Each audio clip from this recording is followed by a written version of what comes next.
سب سے پہلے میں اللہ جشن ولادت کی مبارکباد پیش کرتا ہوں، کیونکہ یہ جشن 1500 سالہ اس سال ہے اور آج سے 100 سال کے بعد 1600 سالہ جشن لوگ منائیں گے، لیکن ہم اور آپ میں سے یہاں کوئی بھی موجود نہیں ہوگا، ہماری آنے والی نسلیں ہوں گی۔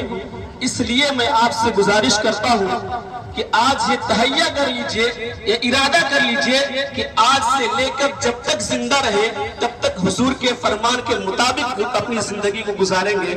محترم سامعین، میں نے قرآن مقدس ایک بہت ہی معروف آیت تلاوت کرنے کا شرف حاصل کیا۔ اللہ رب العزت قرآن مقدس میں فرماتا ہے وَمَا أَرْسَلْنَاكَ إِلَّا رَحْمَةً لِلْعَالَمِينَ۔ اگر وقت ہوتا میں اس آیت کی تفسیر بیان کرتا، اگر وقت ہوتا تو میں اس کی تفصیلی گفتگو کرتا، لیکن وقت نہیں ہے، صرف ترجمہ کروں گا۔ کیا ہی مقدس کتاب ہے جسے اللہ نے اپنے پیغمبر محمد رسول اللہ کی جو ہے پہ نازل فرمایا ہے۔ اللہ فرماتا ہے وَمَا أَرْسَلْنَاكَ إِلَّا رَحْمَةً لِلْعَالَمِينَ۔ اے محبوب، میں نے آپ کو سارے جہان کے لیے رحمت بنا کر کے بھیجا ہے۔ رحمت کیسے ہے؟ محترم سامعین کرام، آپ اندازہ لگائیں، آج سے 1400 سال پہلے جب عرب کی سرزمین میں لوگ زندگی گزارتے تھے، شراب کیا کرتے تھے، زنا کیا کرتے تھے، جب ایک انسان کا باپ مر جاتا، بیٹا اپنی ماں سے نکاح کرنے کو تیار رکھ دیا جاتا تھا۔ لیکن جب سب سے پہلے ہمارے آقا صلی اللہ علیہ وسلم اس دنیا میں لائے ہیں، اگر سب سے پہلے کسی کو آزادی نصیب ہوئی ہے تو وہ عورت ہے، عورت۔ آج لوگ بہت بے باکی سے یہ کہتے ہوئے نظر آتے ہیں مذہب اسلام عورتوں کی آزادی کو چھینتا ہے۔ میں یہ آج ڈنڈے کی چوٹ پر بتانا چاہتا ہوں، غلام مصطفیٰ پوری دنیا کو دعوت فکر دینا چاہتا ہے۔ آؤ میں بتاتا ہوں اسلام کی حقیقت کیا ہے، اسلام کی پہچان کیا ہے، مذہب اسلام کے ماننے والوں کی علامت کیا ہے، ہمارے آقا نے آ کر کے ہمیں کیا درس و تدریس دی ہے۔ محمد رسول اللہ صلی اللہ علیہ وسلم جب اس دنیا میں تشریف لاتے ہیں، محترم سامعین آپ جانتے ہیں حضور کے چچا کا نام ابو لہب ہے۔ ابو لہب ہے، جب حضور کی ولادت ہوئی، حضور کی ولادت کے بعد ابو لہب کی جو ہے ایک لونڈی رہتی ہے، ایک خادمہ رہتی ہے، ایک غلام رہتی ہے۔ محترم سامعین، وہ دوڑے دوڑے جو ہے ابو لہب کے بارگاہ میں جاتی ہے اور کہتی ہے اے ابو لہب، تمہیں مبارک ہو کہ آج تمہارا بھتیجا محمد رسول اللہ دنیا میں تشریف لے آیا۔ اتنا سننا تھا ابو لہب، اسے پتا نہیں تھا کہ یہ بچہ جو آج میرا بھتیجا بن کے پیدا ہو رہا ہے، آنے والے زمانے میں یہی اپنی نبوت کا دعویٰ کرے گا اور آخری پیغمبر ہوگا۔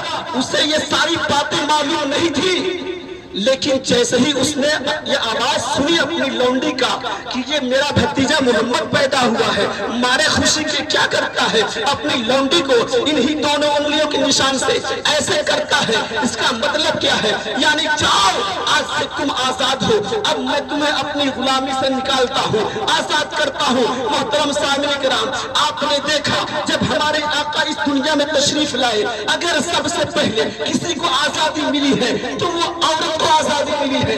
آج لوگ کہتے ہیں مذہب اسلام عورتوں کے حقوق کو چھینتا ہے، نہیں نہیں، بلکہ اسی ہندوستان کی سرزمین پر جب جو ہے کسی کا شوہر انتقال کر جاتا تھا، وہ اس کی بیوی بھی زندہ اس کے شوہر کے ساتھ جو ہے چتا پر جلا دی جاتی تھی۔ آج یہ جو ہمیں اچھائیاں نظر آ رہی ہے، یہ تبدیلیاں نظر آ رہی ہے، غیروں میں بھی اس کی علامت نظر آ رہی ہے۔ یہ کسی اور کا نہیں بلکہ محمد رسول اللہ کی جو ہے دین کا صدقہ ہے، ان کی تعلیم کا صدقہ ہے۔ محترم سامعین کرام، ابو لہب اپنی لونڈی کو آزاد کرتا ہے۔ آزاد کرنے کے بعد جب جو ہے حضور صلی اللہ علیہ وسلم نے اپنی نبوت کا اعلان کیا تو اس نے سب سے پہلے انکار کرتے ہوئے کہا تھا اے محمد، کیا تم نے مجھے اس کام کے لیے بلایا تھا کہ تم مجھے بولو کہ اللہ ایک ہے، اس کے سوا کوئی معبود نہیں، تمہارے ہاتھ ٹوٹ جائے، تمہارے ہلاک و برباد ہو جاؤ، تم تباہ ہو جاؤ۔ محترم سامعین کرام، اللہ رب العزت نے پوری ایک آیت اس کے خلاف نازل کر دی۔ آپ اٹھائے قرآن مقدس، اس کی تلاوت کریں، آپ کو پتہ چلے گا۔ اللہ فرماتا ہے تبت یدا ابی لہب وتب ما اغنی عنہ مالہ وما کسب سیصلی نارا ذات ابی لہب وما کسب۔ مطلب کیا ہے؟ اللہ رب العزت نے اس کی جو ہے بربادی کی جو ہے ضمانت دے دی ہے، اس کی ہلاکت کی ذمہ داری لے لی ہے۔ محترم سامعین کرام، جب ابو لہب مرتا ہے، مرنے کے بعد جو ہے واصل جہنم ہوتا ہے، اسے ایک دن ایک انسان نے خواب میں دیکھا، اس کے پڑوسیوں نے، اس کے رشتہ داروں نے خواب میں دیکھا اور پوچھا اے ابو لہب ذرا بتاؤ اللہ رب العزت نے تمہارے ساتھ کیا معاملہ کیا، آخر تم کیسے رہ رہے ہو، تمہارے ساتھ کیا سلوک کیا گیا۔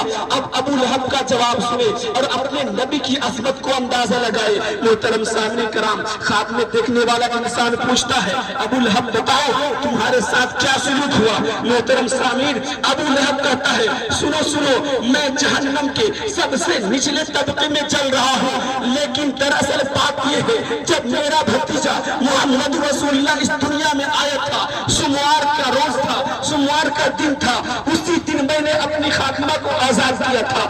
جب بھی سوموار کا دن آتا ہے مجھے ان دو انگلیوں کے جو ہے سینے سے پانی مل جاتا ہے اور اس دن میرے عذاب میں تخفیف ہو جاتی ہے۔ محترم سامعین کرام، جب ایک کافر، جب ایک نبی کا دشمن، جب ایک نبی کا قاتل جو قتل کا منصوبہ بنائے، اگر وہ نبی کی خوشی میں، اگر وہ نبی کی خوشی میں اپنے غلام کو آزاد کرے، اپنے خاتمہ کو آزاد کرے، تو آنے والے ہر سوموار کو اسے انہی دونوں انگلیوں کے سینے سے پانی مل جائے۔ میں اب پوری دنیا کو لوگوں سے پوچھنا چاہتا ہوں، ذرا بتاؤ جو پوچھتے ہو میلاد رسول سے ملتا کیا ہے، میلاد کیوں مناتے ہو؟ ارے بیوقوف، جب کافر میلاد مناتا ہے تو جہنم میں آزادی ملتی ہے، عذاب میں تخفیف ہو جاتا ہے۔ جب غلام مصطفیٰ جو ہے میلاد مناتا ہے تو یقیناً وہ جنت میں جائے گا۔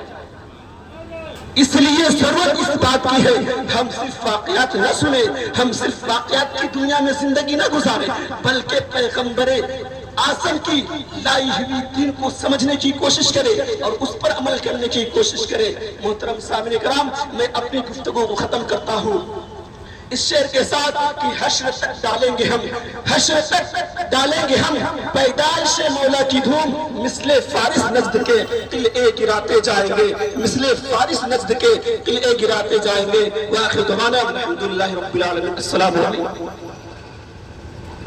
کھڑے ہو جائیں، جمعہ کا دن بھی ہے۔